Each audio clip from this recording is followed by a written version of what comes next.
21 نومبر 2023 کے بعد سے آرڈنری کا جو آج میرے خیال میں ابھی فروری کی 18 یا 20 تاریخ ہو چکی ہے، اور اس تاریخ میں ابھی تک مثلا جو 21 نومبر کو جس کو ڈیو تھا وہ 5 مہینے ڈیلے ہو چکا ہے یہ معاملہ، اور ابھی تک پاسپورٹ کا اجرا نہیں ہوا. جو پاسپورٹ ایک مہینے میں جی یہ بہت بڑا ٹائم ہے، یعنی جیسے 5 مہینے پہلے اپلائی کیا اس کے پاسپورٹ ابھی تک نہیں آئے، اور جن کے اوپر کوئی اگر کوئی مثلا کوئی آبجیکشن وغیرہ لگتا ہے تو وہ تو ایک الگ فگر ہوگی. اور مصطفیٰ جمال قاضی جو ڈائریکٹر جنرل ہیں پاسپورٹ آفس کے، یہ سندھ میں کافی عرصے مطلب سندھ سے ہی تعلق ہے ان کا، اور سندھ میں بیوروکریسی میں کافی ڈپٹی کمشنر کے عہدے پہ بھی رہے، ایڈیشنل ڈپٹی کمشنر ساؤتھ رہے، تو بڑی ہی متنازع سی فگر ہیں، کنٹروورشل فگر ہیں، نیب کے کیسز بھی رہے ہیں ان پہ. لیکن ابھی پاسپورٹ اینڈ امیگریشن ڈپارٹمنٹ کا ان کو نگراں حکومت میں ڈی جی تعینات کیا گیا، ڈائریکٹر جنرل، اور اس کے بعد انہوں نے پاسپورٹ آفس جب سے یہ تعینات ہوئے ہیں اس وقت سے مسلسل passport and immigration department passport کا اجرا ہمیشہ التوا کی شکار ہے. اور سونے پر سہاگا یہ ہے کہ وہ کہہ رہے ہیں کہ ہمیں بارڈر کنٹرول بھی دے دیں. السلام علیکم ناظرین، میں ہوں آپ کا ہوسٹ عادل جواد، اور میرے ساتھ ہے سینئر صحافی نادر خان. آج ہم آپ کو ایک بہت بڑے اپ کمنگ بحران کے بارے میں بتانے جا رہے ہیں جو کہ جاری ہے، اور جس سے پاکستان میں رہنے والے اور جو حج اور عمرے پہ جانے والے لاکھوں شہریوں کا وابستہ ہے، ان کے جو حج اور عمرے کی جو درخواستیں ہیں وہ التوا کے شکار ہو سکتی ہیں، اور ہو سکتا ہے کہ وہ حج اور عمرے پر کا سفر نہ کر سکیں، جس کی بنیادی وجہ پاسپورٹ اینڈ امیگریشن ڈپارٹمنٹ میں آنے والا بحران ہے. پاسپورٹس کا اجرا پچھلے 1 سال سے مسلسل 1 سال سے زیادہ ہو گیا ہے، مسلسل جو ہے وہ التوا کا شکار ہے. پہلے passport office passport immigration department کے اعلیٰ حکام کا کہنا تھا، ان کے ڈائریکٹر جنرل کا کہنا تھا کہ لیمینیشن پیپر جو کہ فرانس سے امپورٹ کیا جاتا ہے اس کی وجہ سے پاسپورٹ کی پرنٹنگ التوا کا شکار ہوئی. لیکن وہ معاملہ پچھلے سال سپتمبر اکتوبر میں حل کر لیا گیا تھا، لیکن اس کے بعد بھی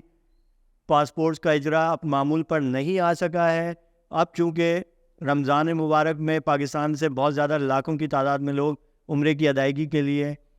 مکہ مکرمہ اور مدینہ کا سفر کرتے ہیں، انہوں نے پاسپورٹ بہت سارے لوگوں نے لاکھوں کی تعداد میں اس وقت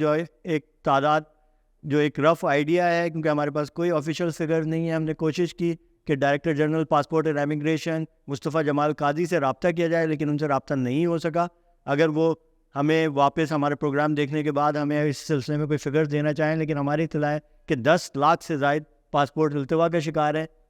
ناظر صاحب آپ کے پاس کیا اطلاعات ہے اس حوالے سے؟ جی بہت شکریہ عادل صاحب. پاسپورٹ آفس میں جو متاثرین کی تعداد ہے وہ دن بدن کم ہونے کے بجائے دن بدن بڑھتی جا رہی ہے، اور جس میں جو مجھے اپنی آبزرویشن سے جو لگا ہے کہ وہ پاسپورٹ حکام کی نااہلی اس میں اب زیادہ نظر آ رہی ہے. کیونکہ معاملہ یہ تھا کہ پچھلے سال اگر ہم جنوری 2023 کے حوالے سے بات کریں تو وہ سوشل میڈیا پہ ایک مہم چلی تھی کہ پاسپورٹ کی فیس پر جو ہے وہ بہت زیادہ اضافہ ہو رہا ہے، جس کی وجہ سے ایک لمبی تعداد لوگوں کی تھی. لیکن وہ بعد میں پھر پاسپورٹ اینڈ امیگریشن کی طرف سے ایک پریس ریلیز جاری ہوئی تھی کہ یہ ایسا کوئی میٹر نہیں ہے اور فیس نارمل ہے. پھر یہ کرتے کرتے پھر جب نگراں حکومت کا سیٹ اپ آیا تو پھر لیمینیشن پیپر کا ایک ایشو آ گیا تھا کہ لیمینیشن کا بر وقت آپ نے جو ہے وہ ٹینڈر کی وہ نہیں کیا تھا، تو اس کے بعد پھر ایک مصیبت آ گئی تھی. لیکن وہ بھی مصیبت جو ہے آپ نے اکتوبر نومبر میں حل کر دی. لیکن اب کیا معاملہ ہے کہ گزشتہ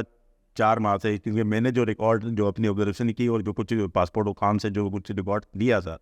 تو اس میں یہ ہے کہ ابھی جو آرڈنری جو پاسپورٹس ہے، اور آپ کو پتہ ہے کہ آرڈنری پاسپورٹ یعنی 3,000 روپے فیس کے ساتھ جو پاسپورٹ جمع کرایا جاتا ہے، ایک عام فیس نارمل فیس کے ساتھ، نارمل فیس، اور ایک بڑی تعداد سب سے بڑی تعداد میں وہی پاسپورٹ کے عام لوگ جو ہے وہ زیادہ ظاہر ہے وہ پیسے بچاتے ہیں، وہ آرڈنری فیس کا جو ہے وہ. لیکن آپ حیرت انگیز طور پر 21 نومبر 2023 کے بعد سے آرڈنری کا جو آج میرے خیال میں ابھی فروری کی 18 یا 20 تاریخ ہو چکی ہے، اور اس تاریخ میں ابھی تک مثلا جو 21 نومبر کو جس کو ڈیو تھا وہ 5 مہینے ڈیلے ہو چکا ہے یہ معاملہ، اور ابھی تک پاسپورٹ کا اجرا نہیں ہوا. جو پاسپورٹ ایک مہینے میں جی یہ بہت بڑا ٹائم ہے، یعنی جیسے 5 مہینے پہلے اپلائی کیا اس کے پاسپورٹ ابھی تک نہیں آئے، اور جن کے اوپر کوئی اگر کوئی مثلا کوئی آبجیکشن وغیرہ لگتا ہے تو وہ تو ایک الگ فگر ہوگی. لیکن جو آرڈنری جو نارمل پاسپورٹ ہے جس پہ کوئی آبجیکشن نہیں ہو سکتی، وہ 5 مہینے یعنی لاکھوں 10 لاکھ سے زیادہ جو پاسپورٹ آ رہے ہیں، کم از کم اس میں زیادہ تر وہی پاسپورٹس ہوں گے جو آرڈنری فیس. اچھا ہوا یہ ہے کہ پاسپورٹ حکام نے اس کا کوئی متبادل جو کراچی کی برانچز ہیں مختلف عوامی مرکز ہو، مدیر ہو یا خود صدر کا آفس ہو، وہ اس میں ساؤتھ اور الگ الگ زون جو بنے ہوئے، تو انہوں نے خود اپنے تئیں خود سے کوشش کر کے کچھ نہ کچھ حل نکالا ہے کہ کچھ لوگ جو آرڈنری ہے جن کو بہت موسٹ سرجن چاہیے، تو وہ انہوں نے ایک آپشن دیا ہوا ہے کہ آپ ٹی سرجن کی جمع کرائیں یا موسٹ سرجن کی جمع کرائیں، تو ہم ریکویسٹ کرتے ہیں. تو وہ اس کے بعد لیکن اس میں وہ ان کا کیا قصور ہے؟ مطلب بالکل یہ قصور کہ انہیں کیوں جمع کرانی چاہیے یہ فیس؟ اور مصطفیٰ جمال قاضی جو ڈائریکٹر جنرل ہیں پاسپورٹ آفس کے، یہ سندھ میں کافی عرصے مطلب سندھ سے ہی تعلق ہے ان کا، اور سندھ میں بیوروکریسی میں کافی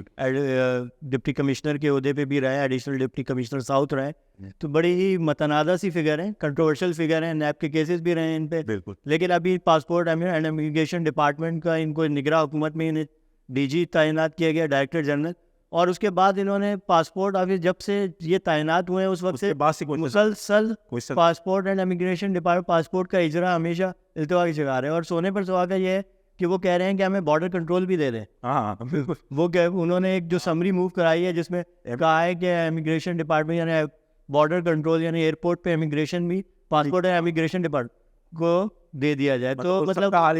جا رہا ہے تو مطلب آپ جو کام آپ کے پاس ہے آپ وہی نہیں کر پا رہے ہیں، تو آپ جو ہے آپ وہ بھی مانگ رہے ہیں کہ پہلے کم از کم وہ تو کر لیں. پاسپورٹ کا اتنا کتنا مشکل کام ہے پاکستان میں. ابھی دیکھیں نا، یہ آنے والے دنوں میں آپ کے لیے دو بڑے مسائل ہیں جو عام افراد سے ڈائریکٹ جن کا براہ راست واسطہ ہے کہ حج کے لیے اپلیکیشن جو ہیں وہ شعبان میں موصول ہوتی ہے. اب آج شعبان کی جب ہم پروگرام ریکارڈ کر رہے ہیں تو میرے خیال میں 10 یا 11 شعبان ہے آج. تو جب ہم پروگرام یہ جو ریکارڈ ہو رہا ہے 10 شعبان کو، تو 28 شعبان تک آپ نے سعودیہ حکام کو یہ بھجوانا ہے کہ کتنے لوگ جو ہے وہ آپ کے حج درخواست میں موصول ہوئی ہے اور کتنے لوگوں نے پاسپورٹ آپ کی جمع اس میں کروانے ہیں. لیکن اب ایشو یہ ہے کہ جنہوں نے پاسپورٹ حکام نے خود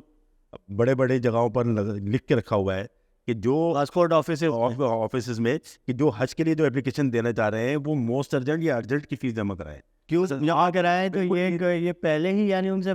بھتہ وصولی شروع کر دیا حکومت نے. یعنی بالکل پہلے بھی ماضی میں بھی حج کے حوالے سے اسکینڈلز آتے رہے ہیں جس میں ایک وفاقی وزیر صاحب کو سزا بھی ہوئی تھی، بالکل حامد سعید کاظمی صاحب جو کہ پچھلے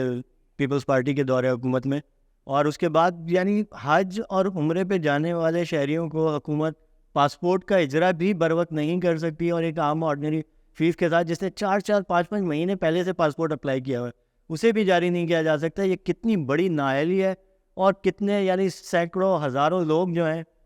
میرا خیال ہے لاکھوں لوگ جو ہے ہر سال عمرے پہ جاتے ہیں رمضان کے عمرے میں، اور اس کے بعد حج کے لیے جاتے ہیں پاکستان سے لاکھوں کی تعداد میں لوگ. تو ان سب کا مستقبل یعنی ان کے جو عمرے کی اور حج کی ادائیگی ہے وہ شکوک و شبہات کا شکار ہو گئی ہے. بالکل آنے والے ایک ادارے کی اور ایک معمولی سے ادارے کی نااہلی ہے. بالکل یہ نگراں حکومت پر بھی بہت بڑا سوال ہے، اور پاسپورٹ اینڈ امیگریشن ڈپارٹمنٹ کے جو ڈائریکٹر جنرل ہیں اور ان کی پوری انتظامیہ ہے اس پر یہ بڑا سوال ہے. ہم امید کرتے ہیں کہ نگراں حکومت یا موجودہ آنے والی اگر نئی حکومت ہے وہ اس سلسلے میں کوئی اقدام کرے اور شہریوں کو اور حج اور عمرے پہ جانے والے اور دیگر ملک سے باہر سفر کرنے کے خواہش مند لوگوں کی مشکلات کا ازالہ کیا جا سکے. ناظرین، آج کے لیے ہمیں اجازت دیجیے. شکریہ.